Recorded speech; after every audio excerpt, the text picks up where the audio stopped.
Hello, friends, and welcome back to Universal Law Snippets.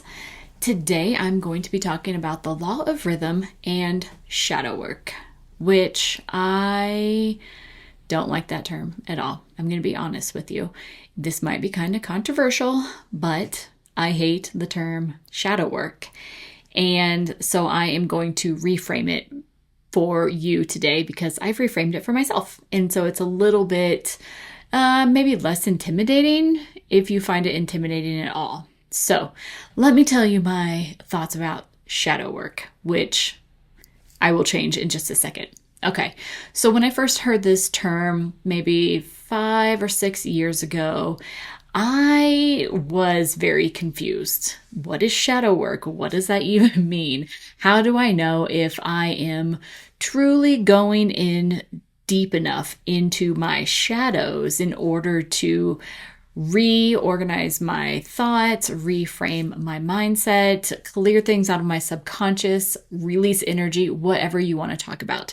It's something that perplexed me for a really long time because I always had it in the back of my head, like, am I going deep enough? Am I doing this enough? Is this enough for me to clear out this energy, shed enough light on it?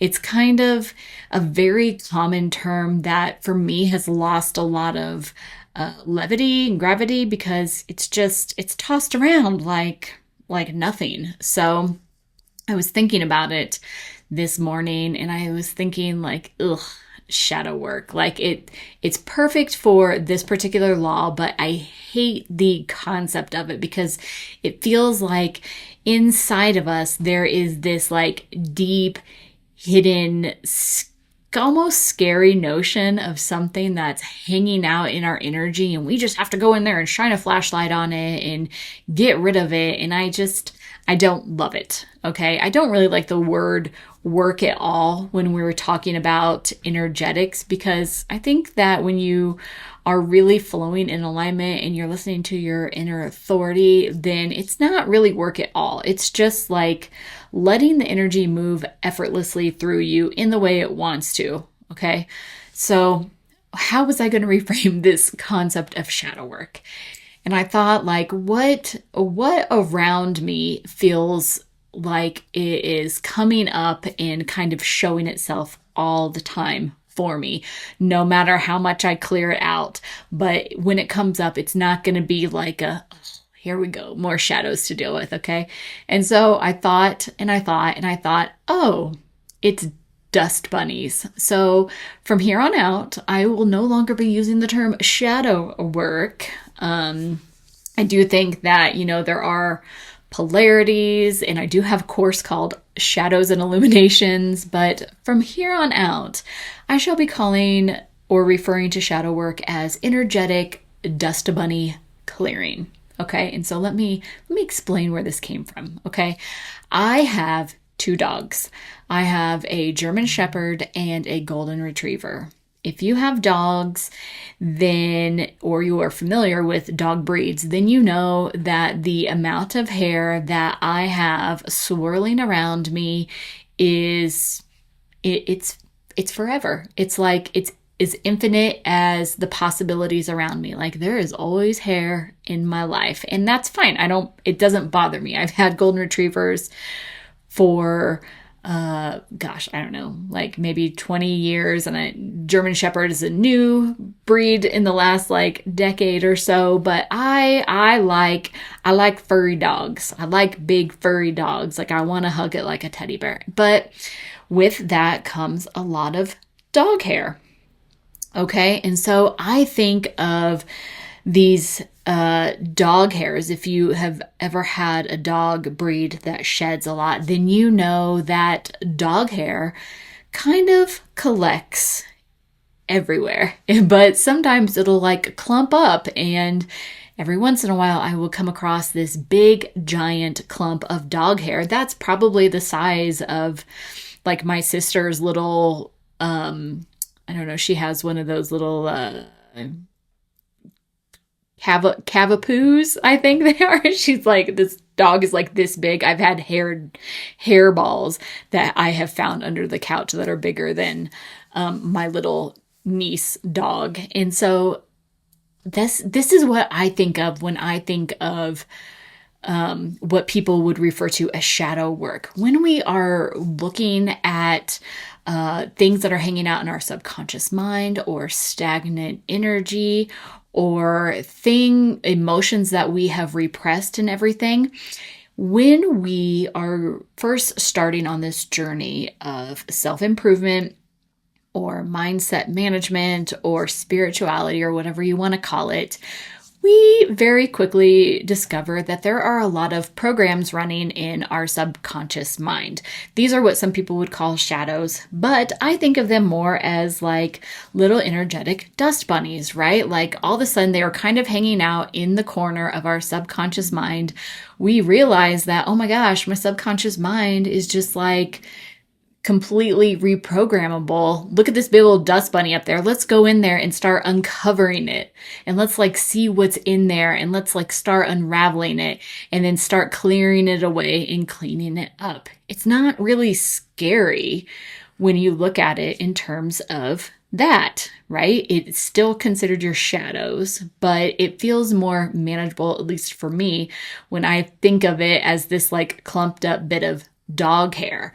And for me also, when I think of it like this, I think of it as this fun, like archaeological exploration in my subconscious mind. It's like I'm pulling it apart like a sixth grader dissecting an owl pellet, where I'm like, oh, what's going on? All of this stuff is in my subconscious mind. Where did this come from? Oh, I'm programmed from this, and I'm programmed from that, and I'm programmed for that.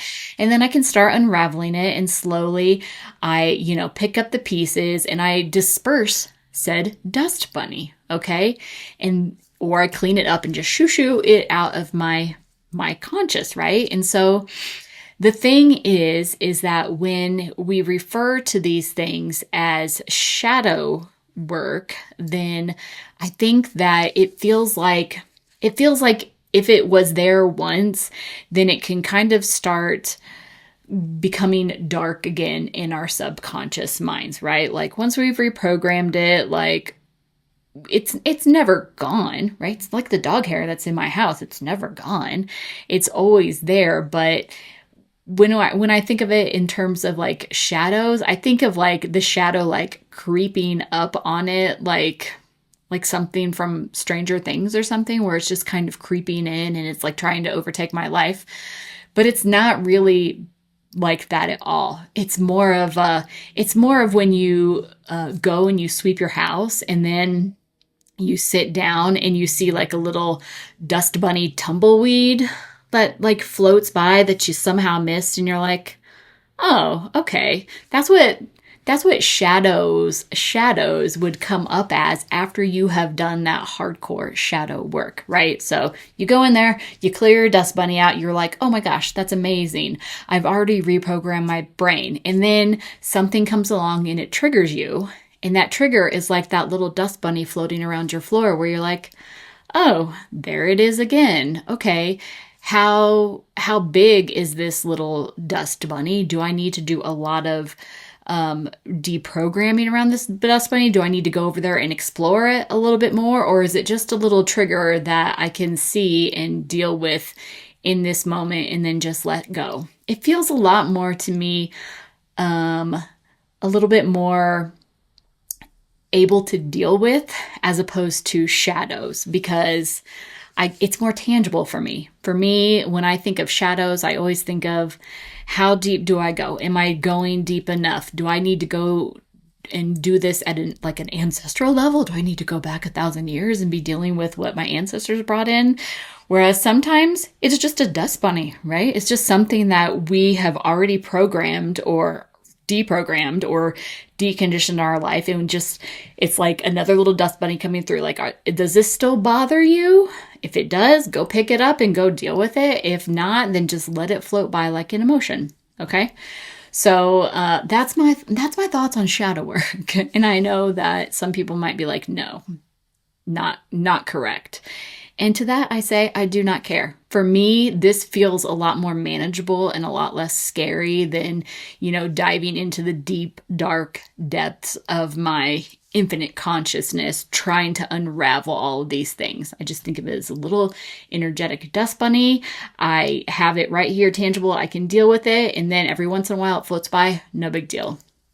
Okay, so why am I talking about this with the law of rhythm? Okay, in our last videos, we talked about how we are cyclical beings and we go through these stages of, ideas and inspiration.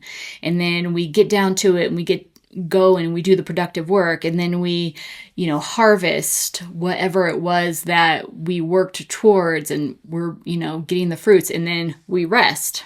Well, when we don't take those periods of rest, then we can really miss some of those energetic dust bunnies that might be collecting over here in the corner because we just ignore them.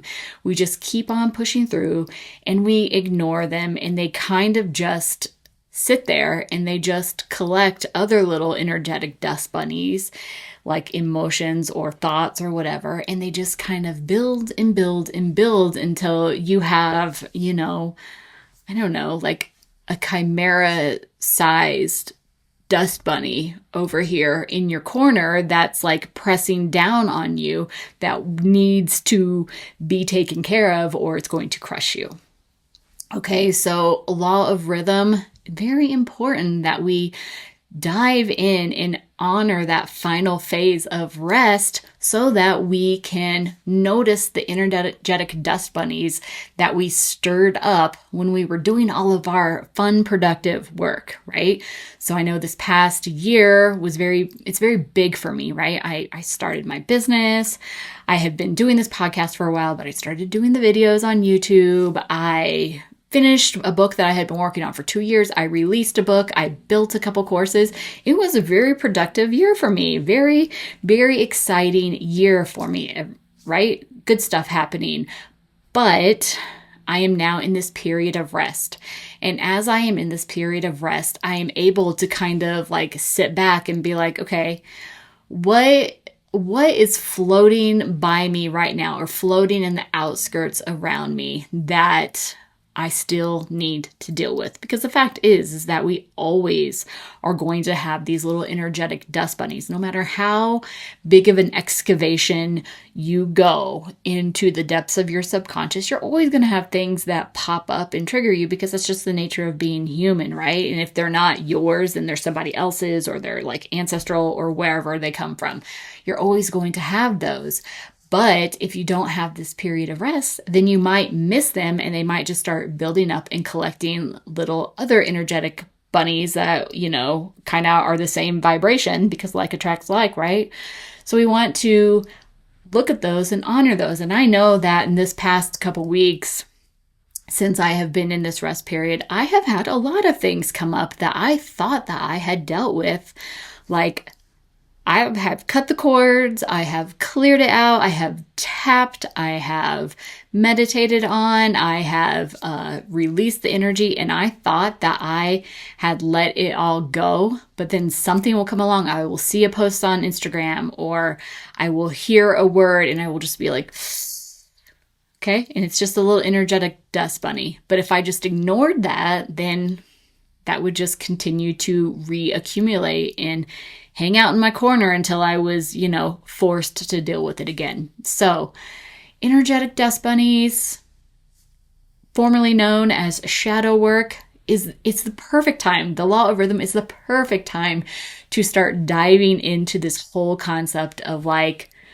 what's been triggering me? What do I got to let go of? What's still out there that I can, flow through and reprogram? Because this is a big process and it's really fun. It's fun if you let it be fun. Okay. Think about that. Until next time, I'll see you later. Bye.